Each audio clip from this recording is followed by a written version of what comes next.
নমস্কার, আপনাদের প্রত্যেককে ইংলিশ টিউশনে সুস্বাগতম। আজ আমি নাউন অ্যান্ড নাম্বার এই বিষয়ের উপর আলোচনা করব।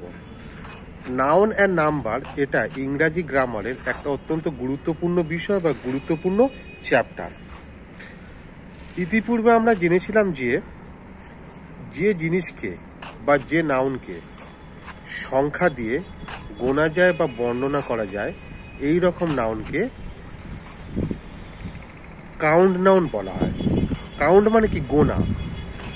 আর এমন কিছু নাউন রয়েছে যেগুলোকে সংখ্যা দিয়ে গোনা যায় না বা বর্ণনা করা যায় না, এই রকম নাউনকে বলা হয় আনকাউন্ট নাউন বা মাস নাউন।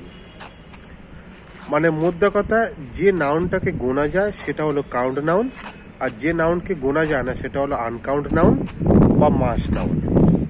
দুটো কিন্তু ক্যাটাগরি বা দুটো কিন্তু শ্রেণী বিভাগটা আলাদা। কিন্তু মজার বিষয় হলো, ইংরাজিতে এমন কিছু নাউন রয়েছে যেগুলি কাউন্ট নাউন এবং মাস নাউন দুটো হিসাবে কিন্তু ব্যবহৃত হয়। অর্থাৎ এমন কিছু শব্দ রয়েছে সেটা একই সাথে কাউন্ট নাউন এবং আনকাউন্ট নাউন বা মাস নাউন। এর একটা উদাহরণ হলো, I had an ice at the restaurant. মানে আমি রেস্টুরেন্টে, আচ্ছা এখানে যে এই যে আইসটা, এখানে কিন্তু আইসটা বড় অর্থে ব্যবহৃত হয়নি। এখানে আইসটা আইসক্রিম অর্থে ব্যবহৃত হয়েছে। অর্থাৎ আমি রেস্টুরেন্টে আইসক্রিম খেয়েছিলাম। I had an ice at the restaurant, অর্থাৎ আমি রেস্টুরেন্টে আইসক্রিম খেয়েছিলাম। এখানে আইসটা আইসক্রিম অর্থে ব্যবহৃত হয়েছে। এটা হলো কাউন্ট নাউন। এবং এই আইসটাকে আবার আনকাউন্ট নাম্বার হিসাবে ব্যবহৃত হয়। এর একটা উদাহরণ হলো, there is ice in the fridge.